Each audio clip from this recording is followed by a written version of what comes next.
Thank you so much for joining me on another episode of Why I Love Flagler County, your local podcast spotlighting local businesses and local residents on why they like being in Flagler County.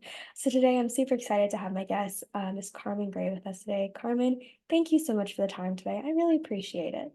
Thank you, Macy, for having me. I appreciate you having me. Of course. Well, I'll kind of let Carmen take the floor about this, but I met Carmen a few days back, actually, not too long ago, at one of the Bold Ladies, the networking organization. They have some smaller get-togethers and meetups for just to learn more about the Bold Ladies and the ladies there. And Carmen shared a little bit about her story, and I was like, I was so moved when for like I think she only shared for like maybe 3 minutes, but I was like, I would love to have her on the podcast. So I'm super excited for this. And like I said, I'll let her kind of take the reins. So just to get us started, why don't you tell really quick how you kind of came to Palm Coast in Flagler County?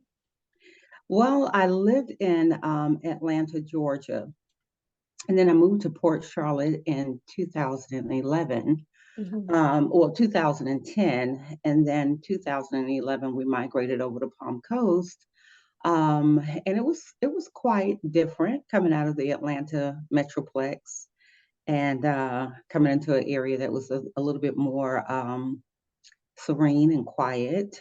Uh, so we've been here now for a little over, it's been, gosh, 13 years. Oh, that's Yeah, all. Yeah, I completely understand. I came from a similar, like, it was a lot busier where I came from, all the way up north. I came from Michigan. I came from a yeah, suburb area, but it was a lot more populated, right. because we were right outside of Detroit. So there was just everything was there. And then Port, not Port, Palm Coast has been honestly very welcoming. It took me a second to kind of get into it, but I'm really coming to love the atmosphere and the quietness of it. The sereneness is, I believe, the word you mentioned. Yeah. Um, yeah, so I really want to make sure that I give you ample time to talk about this story because I think Okay. it deserves, that attention. So why don't you tell just a little bit about Curtis, your son, and then starting your book and the LLC and all the amazing work that you've done that's come out of this situation. Okay. So my son, Curtis Israel Gray, actually went to Rimfire and to Indian Trails and to Matanzas and also FPC. He ran track at Matanzas. He was football captain at Matanzas, and then in his senior year, he decided for scholarship purposes, actually to be more visible. He wanted to transfer over to FPC in hopes that he would have a greater chance at obtaining a scholarship. So he actually decided he would do the triple jump for them, made record numbers, and was just doing amazing in that 4 month span that he was there. And then tragically, on April 13th, 2019, I received a phone call that Curtis had been shot and killed. You asked me a little bit earlier about why we migrated here. We actually came here because we wanted our children to be in a safer environment, a little bit slower, but Mm. definitely an environment also that will offer them extreme opportunities. And so safety was the first thing that kind of drew us over here. And so you can imagine when I received the phone call that he had been shot and killed, it was beyond shocking because he was the first teenage homicide in Flagler County in 12 years. So um, my first thought was his influence and his impact in the community was so strong because he had done so many different community initiatives, starting with Little Readers Book Club. At the time that he was killed, he was being observed and vetted by 4 government agencies for his unique stand on positive mental health and also for substance abuse prevention. And unfortunately, I actually had to receive his honorarium in his stead because he had already been killed by the time they had the ceremony to do the award. The irony is that at the time that award was being given to him, I was actually submitting and presenting to our first ever honoree for the Long Live Kurt Track and Field Scholarship and award on the same day. So it was very significant in that that happened in that way. But I, when I got the news that Curtis died, I really didn't give myself a lot of time to grieve. I did the opposite. I rolled my sleeves up. I got very much engaged in the community. I began to meet with city officials, including the mayor. I stood before the county commissioner's office. I took up arms with the Flagler County School Board, all within hopes of casting the net a little bit wider on the initiatives that he had begun, because in my mind, I felt even though physically he was extracted from this life, I Mm, didn't want his life's work to not be remembered. So, in that regard, I went on ahead and launched LLC Rise Above the Violence, and LLC stands for Long Live Kurt. And the way that came about, the community, the young people in the community began to do hashtags Long Live Kurt, LLC. And Curtis was known for his slogan, be great or just be great. And the long of it was don't be average, be great. And we began to capsulate that message. We, on I think it was the 29th of April, we did the first ever Long Live Kurt march right there at Town Center, and it was the Rise Above the Violence march. We had the city officials to officiate that ceremony. It galvanized the community. So many people came out to show love and support. I would dare say we probably had close to 1,000 people there. The newspaper said it was 300, but we ordered 1,000 T-shirts, and I think on site we actually sold a little over 800 because some people already had shirts made up with his photo on it. So we estimated somewhere between the area of 8 to 900. It's our goal. This is year 5, where we are going to reinitiate that awareness to stand against violence. And once again, we will work very closely with city officials, and we're going to be working with the mayor, hopefully the governor, keeping my fingers crossed on that. We're going to do another huge awareness to bring like minds together, old, young, white, black. It doesn't matter. Curtis's reach was far and wide. We definitely want all ages, but we want to put our young people front and center with this profound message of just being great. And honestly, it was the earmark for how I launched the foundation. Curtis, 2 days before he died, looked me in my face.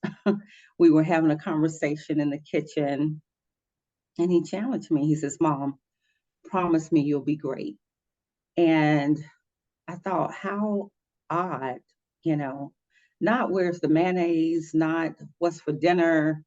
Um, just this curious statement, Mom, promise me you'll be great. And we kind of went through a round of conversating about this. He told me, he says, I want you to say the words, and I want you to promise me. And so I committed to that, not knowing that I had less than 48 hours, and that his life would be taken. People ask me all the time, how are you so strong? How are you so resilient? What did you do? How did you bounce back? How did you manage grief? Um, because with that type of loss, it was so unexpected. He was my only son. I was diagnosed with PTSD. I was diagnosed with manic depressive disorder. I was told by a psychologist that my recovery time would be 23 years. I didn't have 23 years. People would ask me, how are you able to keep going? And my statement was always, I didn't have the luxury to crumble. I remember before I even buried him, I went door to door, trying to rally up mental health supports here in Flagler County. And it became very, very blaringly obvious to me that we just did not have what was needed here, especially for the young people. And we didn't have a program that was attractive enough for them.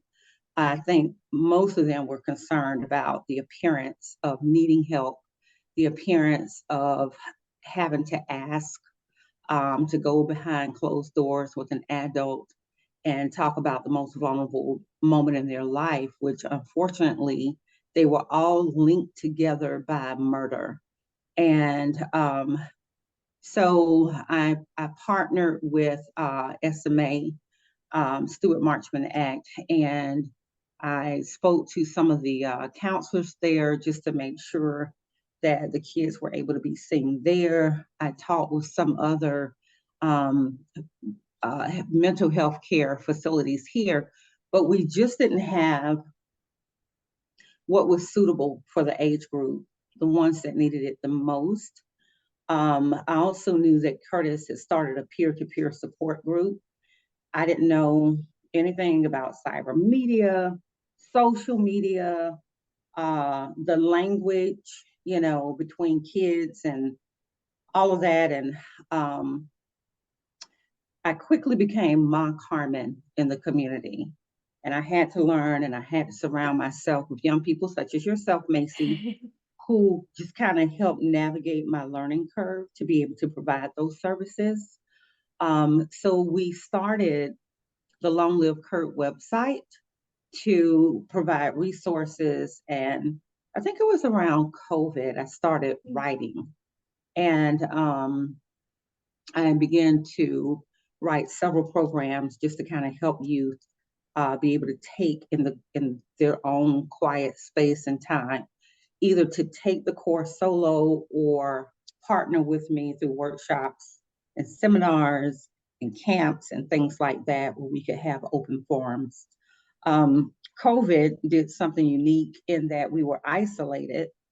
So I started getting really familiar with Instagram Live and Facebook Live, and hosted his first, we did his first documentary, and that reach was around 4,000, which was incredible. And then we did the second one. It was the Be Great, 20 Reasons to Be Great. We did that launch. And that one attracted, I think, a little over 2,000 participants. And then, we got the media involved. And after that, um, I got a phone call, and it was from ID Discovery. And they said, Ms. Gray, we really want to honor your son. We want to tell his story. We want to not showcase him as a victor, but as a victim, but to showcase his life in a way where we bring dignity to the meaning Yes. of Mm-hmm. life that he deposited here. And in the meantime, while all of that was going on, um, I I was already a mom that sent very long text messages. So daily, Curtis would leave the house and I would say, "Hey, read your text." And sometimes it would be affirmation. Sometimes it would be me affirming him, saying you're not a failure. If you should fall, make sure you're falling upward. Make sure you're leading. Make sure you're not being led, but you're actually leading in a way that's positive, and you're being memorable. And there was a letter I wrote to him in October, and I talked about the meaning of leaving legacy beyond your mortal body. Now, he was alive and well at that time, and I wrote him that letter. And ironically, 6 months from the time of me writing him that letter until the time of his death, I had no idea. A parent told me it was as though I pre eulogized him, but it was just to say, you are embarking upon the age of 18, here's where you decide whether or not you're going to be memorable. Here's how you do it. You're not going to be subject to the influences of people maybe who will pull you in a negative way, but make sure that you're always leading. Make sure you're always moving forward. Make sure that when you look behind, you have left such a memorable mark that it literally would place you into legendary status. Not knowing 6 months later, that letter would be read at his funeral. And I think my coping mechanism was to continue writing him letters. And I did so. And one of my board members, sometimes I would just like send the letters out to people I trusted, people who I didn't mind showing my vulnerability to. And I sent the letter to a board member, and she said, "I think you should consider putting these letters in a book." And I told her no. These are my personal letters to my son, and I couldn't even fathom sharing the letter, Right. but I did, you know, um, and I produced this book. I don't know if you can see it with the glare on it, Hmm. but it's called Gone, A Journey Through Loss. And the silhouette on the front is actually Curtis's last jump that he did as at FPC. He was a triple jumper. And when he took this leap, they took a photo of him, and the kids, when he died 7 days later, post this photo. They put wings on it. And that's how LLC was born, Long Live Kurt. So I thought how fitting for the title to show him almost ascending up, like he's going into the clouds. So this has been a journey for me. As you can see, I wrote and wrote and wrote. And then I remember writing the last letter, and the last letter is actually to me. But this book shows everything about my life during all of my stages of grief. It's really raw, it's gripping. I All my feelings are in this book, and my hope is that another parent or a person who has had any loss, because loss is relative, can look at this and find their way through their own process of grieving, coping with loss, coping with trauma, coping with a diagnosis.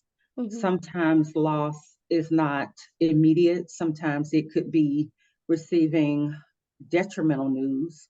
Um, just today, I was at the hospital, and my dad was diagnosed with stage 4 cancer. That's a slow ebbing away of life. So I'm hoping that the person who reads this book will find hope in the pages. There is a workbook at the end. Um, I started looking at journals, and I was thinking, oh my God, it's like, maybe a sentence and lots of lines. And what am I supposed to do with that? What I wanted to do with this is offer something that kind of like is a guide, because people sometimes don't know where to start. You know what I mean? Like, and when you're grieving, is I describe it as an abyss, because it just feels like you're descending, descending, descending into this gaping hole that has no bottom. Um, but I wanted to give the reader something really solid, where when they're finished with the workbook, they can go back and say, oh my God, I remember when I was here, and I can see where I'm progressing here. Um, and for me, I remember when I didn't have the sense of urgency to write anymore. I knew that I had gone through all of the necessary stages of grief. Um, Unfortunately, in Flagler County, I am going to say this, we just didn't have the support um, for someone in my condition. I was the Hmm. only parent that had lost a child to murder. And no one here literally could deal with that. I had to go into St. Augustine and get the help. Um, and I went through a lot of services to find one that was suitable, that could meet me at every place of loss. Because when I lost my son, prior to losing my son, I lost a marriage of 22 years, and that was literally right before he died. Um, I had to transfer and go back to Atlanta. I had a daughter who was in college, and we just didn't need to be separated at that time. So I kind of lost my footing here. I had to go back to Atlanta and emerge into, this unfamiliar territory while grieving. It was familiar, but not familiar. I left my son here to go see about my daughter who was going through her own struggle. Um, of course, I lost my son, and there were multiple losses happening simultaneously all at the same time. And I was fortunate enough to find a grief counselor who could lead me through all of those transitions and not just focus on the one thing. Um, and that became my saving grace. So that kind of sums it all up there. Yeah. Well, thank you so much for sharing. And every time, I mean, as you were sharing your story and the different parts of it and, going through it, I was really feeling that from your angle, but also, relating it to my own. I lost my grandma, was it 3 years now? She died right around the time I turned 18, like 3 days before. It Wow. was a Yeah. crazy experience. But every time you talked about, how different people process grief, it's slow, it's not always sudden. It feels like you're descending into something that you don't understand. All of it was speaking so much to me. So I'm so grateful that you were able to come on and you're sharing this really vulnerable part of your story and Curtis's story and Yeah. the entire context of your life. So I really appreciate you taking this hardship because I know what that felt like for me. It was like for me, especially like I didn't know what it was that I was feeling. I didn't know how to process it. I thought I was fine, you Yeah. know, and it's a confusing time. You don't know exactly how to put into words, how to even process it yourself and what you have been able to do with those emotions and those experiences is just so mind-blowing to see. And you mentioned that, before you had Palm Coast, Flagler, they were able to organize a march, and you're looking to do that again, which I think is so powerful to bring Yeah. the community together for this tragedy that is not supposed to happen here, right? But things like Right. this can happen. You can never say never. We think we're safe until we aren't, and those are hard things to deal with, if this is why is it this the one exception. So I know that there are a lot of other things that you're doing, like you mentioned with the mayor, and then of course we would love to get this out to the governor, and then as much as possible because it's your story, but also there's across America, it's a huge story. It's so It's many a people's huge stories. story. It really is. The thing of it is, people ask me, Miss Carmen, why aren't you standing against gun violence? And I thought, guns don't kill people. Right, It's the people who get a hold of guns. There has to be a level of insanity to want to murder someone. And until we take care of the issue of mental health and the breakdown of what that looks like, and until we get it when it's manageable and treatable, and we can do intervention, right, then we have things like this. Because the young man that took my son's life was in a system that should have helped him. He didn't go in as a murderer, but when they released him, he came out as one. So that spoke volumes to me. And I remember having a conversation with his parole officer, and she defended the deprivation of the system that he came out of. And she was very adamant in saying that the system wasn't broken. And I looked at her and I said, but Mm. only one of us is burying a child. So until we fix what's broken, you know, a lot of people are in these jobs where they don't have the adequate tools, or maybe they have job burnout, or maybe the system is so by the book, you know what I mean? Where it lacks creativity with a plausible way to grab the attention of the end user. So if we're, my market is for kids 8 through young adults 25, because if we can reach them when, little Johnny is wanting to set his dog's tail on fire. Does that make sense? Yeah. And then it becomes problematic, or little Johnny's always acting out in class. It's chalked up to bad behavior, personality issues, but there's a reason sometimes we don't dig deep enough, or we don't Yeah. have the resources available that would intrigue little Johnny enough to maybe have him start talking and having conversations. Um, but we have to collectively as a society figure out a way, some way to kind of take some of the burden off of the teachers. I know they have burnout, but there's got to be something else. My goal is to infiltrate the school system with a program that has measurable results. And I'm going to say that again, because we can throw things out there, but unless the results can be measured, then it's just something else added to the system. But there's got to be a systematic way to take a message, take a program, measure it back, and look and see what those results are. And I do believe that what I have is an asset, and it will allow our teachers or facilitators or whoever is accessing this program to have fresh eyes, because I'm not I'm not someone who is degreed in this. People say, "Oh, Miss Right. Gray, what is your degree in?" And I say, "I have a PhD in LIFE."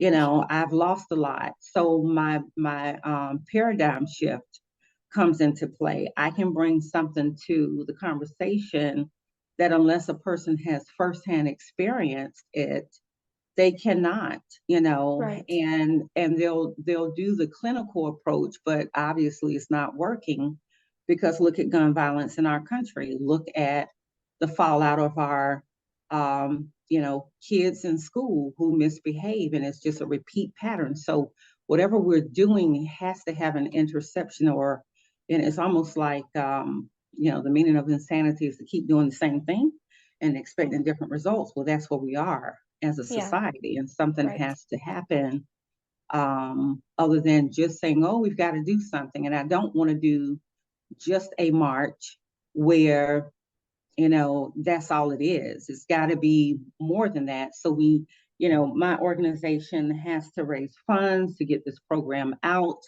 to make it accessible to those who need it. So I don't want them to have to pay for it. They shouldn't have to pay for it. If there's a need and it's going to be helpful, we have to have the funding to get that out. So um, I'm looking for Yeah. No, measurable yeah. change. Right. Yeah, Exactly. Especially when it comes to something that's been a problem for far too long, you know? right, I mean, all violence in general has always been a problem, but I mean, we've seen the reports, constant and constant reports. And I really loved that you touched on, the minute you try and adamant that something is perfect or that a system is not broken, like that we have it down to a T, that is the minute you lose all control of it, you know? yeah, We as people, we will never be perfect. Anything we put together will never be perfect. And the minute right, you think that anything we do is perfect, is when everything goes out of control. And there are so right, many systems that are broken that need a lot of fixing, and it takes time. But having that adamant that I need to see measurable success. I need to be able right. to do at least something to start that chain reaction, but it can't just be like, oh, this is a new initiative. It's something measurable and tangible. So I really loved all that you touched on. That's so relevant to my beliefs and to I think what's going on all the time, but of course recently when we have more access to reports. Um, so to kind of wrap this up, I know that you have a lot of new exciting things coming out. So with your book, you have a book signing coming up. So I'd love for you to talk really quickly on that. And then what are some of the ways that people can reach out, support LLC, support, your movements, raise awareness, other stuff like that. So we do need volunteers. You can go online at longlivekurt.com. Longlivekurt.com. There's a section on there that says volunteers. We need volunteers to help facilitate our programs.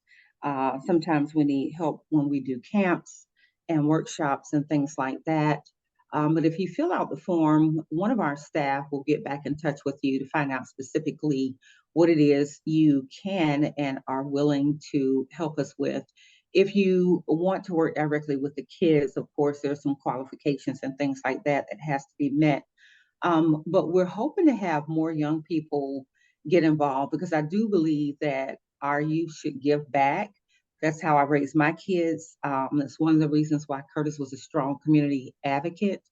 And from the time he was a little boy, I made him go door to door, and we did food drives, and he went and cut the neighbor's grass and helped little old people with their groceries, and he worked a lot in the community to raise funds for different organizations. So I do want our youth who have skills with social media, things like what you're doing with the podcasting, to help get our message out there. This is a very social media driven society. And so, where I'm lacking is just really having an amplified voice in social media. So, we need help with that. We have several events coming up in 2024. We're going to need help facilitating those events, giving out water for the march, distributing T-shirts. So just go online and fill out the volunteer form. And then in terms of the book signing, so this is my first pop-up book signing. I'm so excited about that. I decided it wouldn't do to just have one book signing because obviously people work and Mhm. or they have things already planned for that time. So I'll have a posting on my website of all the different places that I'm going to be to do these pop-ups. I am going to do one launch. It'll be more of a formal setting.